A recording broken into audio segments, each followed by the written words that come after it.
नहीं, ये कोई क्लिकबेट वीडियो नहीं है। मेरे पास है दुनिया का सबसे सस्ता फ्लाइट कंट्रोलर एंड एआईओ भी है। तो ये है न्यूटन आरसी का AT32 based flight controller and ये है न्यूटन 32 का एआईओ 45 एम्स का।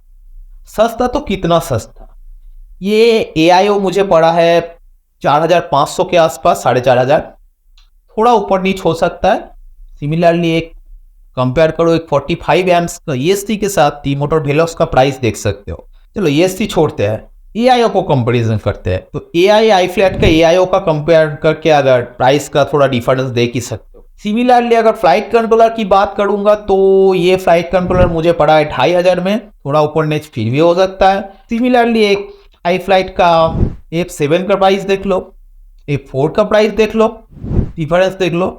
चलो ये बहुत बड़ा ब्रांड है, छोटा ब्रांड है, ब्रांड को सेम कर देते हैं। हाँ, ये आई फ्लाइट जो फ्लाइट कंट्रोलर है और ये फ्लाइट कंट्रोलर सिमिलर है, बहुत डिफरेंस कुछ नहीं है, वो मैं आगे बात करने वाला हूँ। बट प्राइस का डिफरेंस देख लो, ऑलमोस्ट आधा। क्यों है? इट्स नॉट लाइक कि इसमें हार्डवेयर बहुत चीप क्वालिटी का यूज किया है, बहुत तगड़ा हार्डवेयर, ट्रस्ट मी, बहुत तगड़ा हार्डवेयर है। बट स्टिल ये ऑलमोस्ट आधा प्राइस में मिल रहा है। क्यों मिल रहा है? मिल रहा है तो क्या आपको यह खरीदना चाहिए? आज का ये वीडियो इसी रिलेटेड है। So without wasting any time let's get started.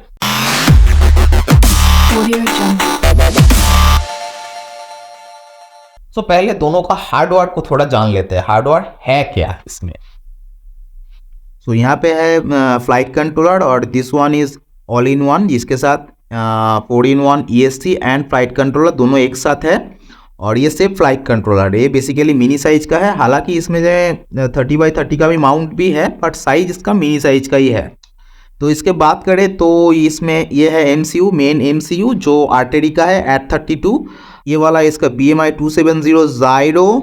इस साइड में अगर उल्टा साइड में देखूंगा तो ये नॉर्मल OSD है। और इसका बैरो सेंसर है this one, DPS 310 baro sensor. AT32 का जितना भी चिप है, तो यहाँ पे विंडबॉर्न का एक चिप यूज़ हुआ है, ये एक्सटर्नल फ्लैश मेमोरी काम करता है। बाकी ये ऑफकोर्स BEC है और HD पोर्ट भी यहाँ पे मेंशन है, लाइक DJI वगैरह अगर कनेक्ट करना है year unit. So that is the thing. और ऑल इन वन की बात करें तो MCU जो है वो मिनी साइज का है, ऑफकोर्स RTD का है 8032। यह है OSD चिप। यहाँ पर भी DPS 310 बैरो सेंसर यूज हुआ है और BMI 270 Zyro सेंसर। तो इधर इतना ही है। उल्टा साइड में सिमिलरली विंडबॉर्न का ये चिप यहाँ पर भी यूज हुआ है। बेसिकली ये as a external flash memory काम करता है। फिर 40R का 4 फेट ड्राइवर है। RTD का ही 32 बिट MCU यूज हुआ है। बेसिकली ये ESC का MCU है और ये मॉसफेट है, टोटल 24 मॉसफेट है। ये ओमसेमी का 02NL है, जिसका RDS वैल्यू 2.2 मिली ओम के आसपास। सो MCU की बात करें तो ये जो AIO है ये साइज में छोटा होता है, प्लस बहुत सारा कंपोनेंट देना पड़ता है। तो मोस्टली मिनी साइज का MCU यूज होता है, क्योंकि इसमें भी हुआ है RTD का 8032, जिसका मेगाहर्ट्ज प्रोसेसिंग पावर F7 से बेटर है। जो आज के दिन में F722 बोल सकते हो, F7 का कोई भी फ्लाइट कंट्रोलर उससे बेटर प्रोसेसिंग पावर है। ठीक है। सिमिलरली ये फ्लाइट कंट्रोलर की बात करें तो इसका जो प्रोसेसिंग पावर है वो भी F7 से बेटर है। नेक्स्ट बात करते हैं बैरो सेंसर की। बैरो सेंसर इसमें जो यूज हुआ है दैट इज DPS 310 जो इन्फिनियन कंपनी का है। तो ये इसका क्वालिटी कैसा है? मेनली दो टाइप का बैरो सेंसर मार्केट में अवेलेबल है जो फ्लाइट कंट्रोलर में यूज होता है, that is BMP 280 and another one DPS 310। BMP 280 का एक्यूरेसी का इशू है, एक्यूरेसी मींस प्रिसिजन लेवल का इशू है। हालांकि दोनों का स्पेसिफिकेशन का जो चार्ट है वो देख सकते हो, बट मोटे मोटे तौर पे DPS 310 का एक्यूरेसी थोड़ा ज़्यादा है, प्रिसिजन लेवल हाई है। सो एक्सपेक्टेड कि ऑल्टीट्यूड होल्ड इस टाइप का जो फ्लाइट मोड है वो बेटर परफॉर्म करेगा इसमें। ठीक है। और स्काई स्टार्स फिर SPDB में जो यूज होता है दैट इज SPL06, उसका specification similar to DPS 310, but precision level जो है वो ऐसा कुछ मेंशन है नहीं। और बाकी का specification almost similar to DPS 310 ही है। सो ये गया बैरो सेंसर। नेक्स्ट बात करते हैं जायरो सेंसर की। जायरो सेंसर जो इसमें यूज हुआ है that is BMI 270। Mainly 3 type का जायरो सेंसर मार्केट में अवेलेबल है जो फ्लाइट कंट्रोलर में यूज होता है। एक है MPU 6000 एंड दूसरा है ICM 4268688P और दूसरा है मतलब तीसरा है BMI 270 जो इसमें यूज हुआ है। तो हाँ ये रियलिटी है, BMI 270 मेनली परफॉर्मेंस के बेस पे वो लिस्ट 3 नंबर पे आता है, थर्ड लिस्ट में आता है क्योंकि इसका नॉइज लेवल थोड़ा सा हाई होता है कंपेरेटिवली अदर्स। एक्चुअली BMI 270 जो है वो लो फ्रीक्वेंसी में अच्छा परफॉर्म करता है और बाकी जो दो सेंसर है वो हाई फ्रीक्वेंसी में अच्छा परफॉर्म करता है और BMI 270 है quite expensive than others, so that is the thing. But हाँ जायरो लो पास फिल्टर को आप कॉन्फ़िगर करके इस चीज़ को इजीली टैकल कर सकते हो, इसमें ज़्यादा भी डिमोटिवेट होने की बात नहीं है। ये भी बोल दूं कि बहुत सारा प्रीमियम फ्लाइट कंट्रोलर में भी BMI 270 यूज होता है, so don't worry about it. बाकी दोनों में ASG VTX का सपोर्ट मिलता है, लाइक आप DJI का AR यूनिट O3 ये सब ASG सपोर्ट मिलता है। BEC की बात करें तो दोनों में डुअल BEC अवेलेबल है, 5 volt plus 12 volt. Mostly 9 volt देखने के लिए मिलता है अदर्स फ्लाइट कंट्रोलर में, इसमें 12 वोल्ट है। बट हाँ BTX में जनरल मोस्टली BTX में 6 to 24 वोल्ट का सपोर्ट मिलता है, मतलब इनपुट रेंज मिलता है। सो BTX इजीली 12 में भी कोई इशू नहीं होगा, आराम से चल जाएगा। इसमें टाइप C तो है ही है, इसमें टाइप C है, इसमें माइक्रो USB है AIO में जो कि होता भी है जनरली। ये फ्लाइट कंट्रोलर में टाइप C है। बाकी मेनली एक ही चीज़ रहेगा दैट इज AIO का जो ESC है ये किस क्वालिटी का है। तो ESC का जो हार्डवेयर रिलेटेड डिटेल में जानना चाहते हो तो ये वीडियो मेरा देख सकते हो, इसमें मैं मेंशन किया हूँ डिटेल में कि ESC में हार्डवेयर क्या क्या होता है, उसको आइडेंटिफाई कैसे कर सकते हो, उसका क्वालिटी कैसे आइडेंटिफाई कर सकते हो। फिर भी ये वीडियो में इतना बोल दूं, इसमें जो मॉसफेट यूज हुआ है दैट इज ओम सेमी का है जिसका RDS वैल्यू अराउंड 2.2 मिलियन ओम के आसपास है, विच इज हाई। हाँ हाई है क्योंकि मैं ये 3.5 इंच में यूज करने वाला हूँ जिसका करंट रेटिंग अराउंड 30 एम्पियर के आसपास रहेगा। सो 45 एम्पियर इसका रेटिंग है तो 2.2 मिली ओम इट्स ओके, कोई प्रॉब्लम नहीं होगा। लेकिन हाँ ये मैं 5 इंच में यूज करूंगा तो ये 2.2 मिली ओम शायद थोड़ा ज्यादा हो सकता है। बट मॉसफेट का जो ब्रांड है वो ओम सेमी का है, नो डाउट गुड ब्रांड का मॉसफेट है। ये शायद मॉडल नाम है आई थिंक 02NL इसमें जो यूज हुआ है।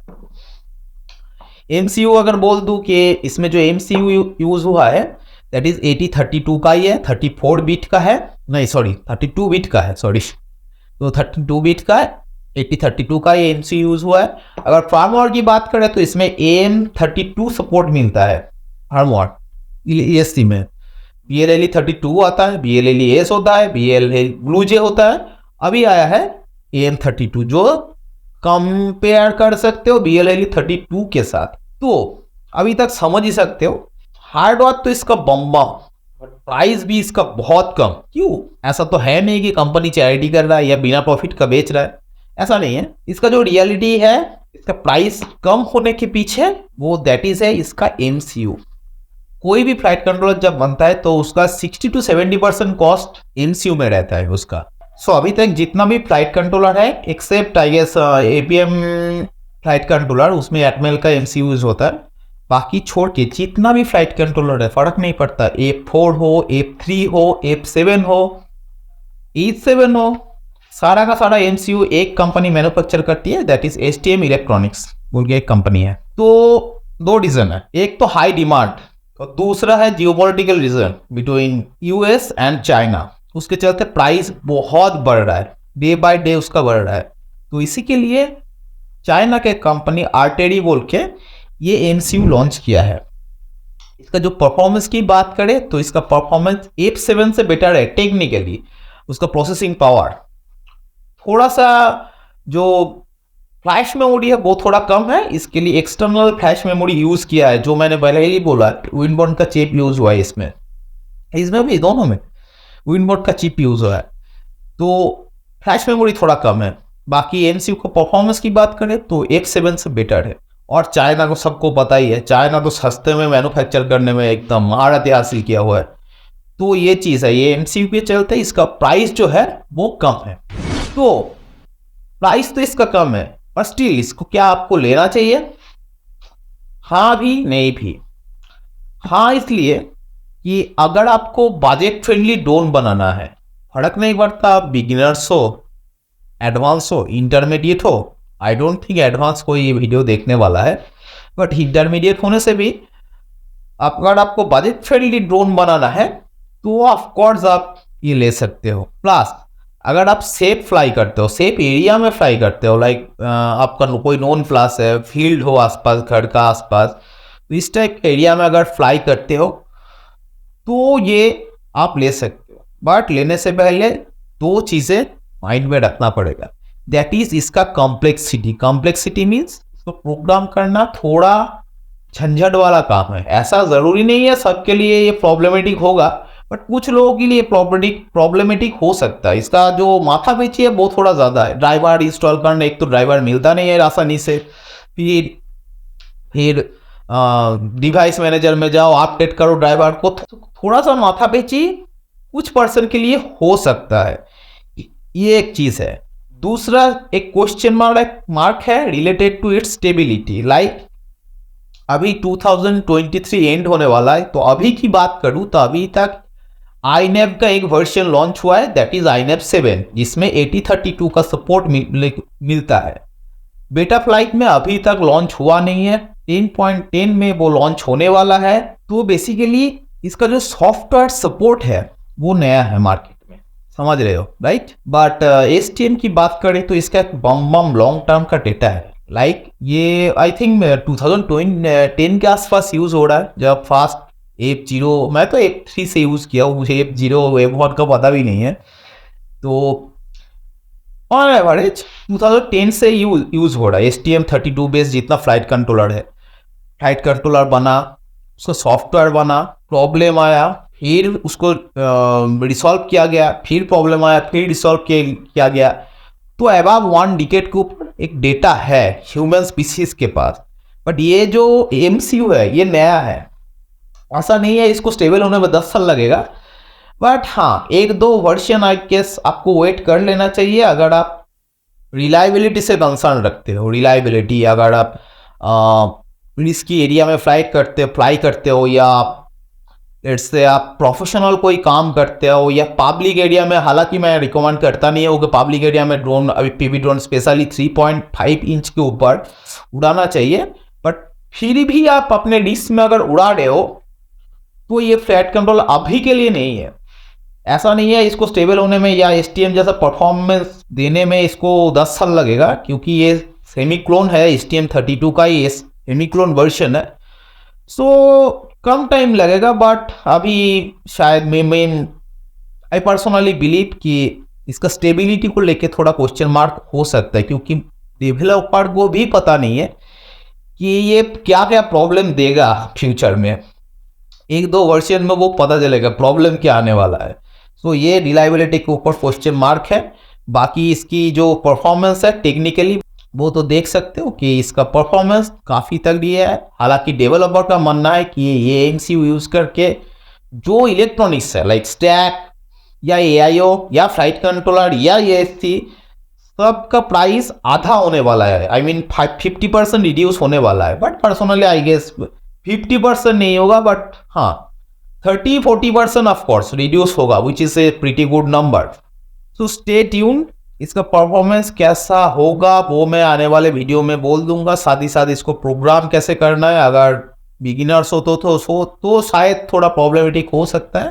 स्टे ट्यून, मैं इसका वीडियो लाने वाला हूँ। बाकी आप खुद से डिसाइड कर सकते हो। अगर वीडियो अच्छा लगे तो लाइक कर सकते हो and subscribe for future more video like this. मिलते हैं नेक्स्ट वीडियो में, तब तक के लिए बाय।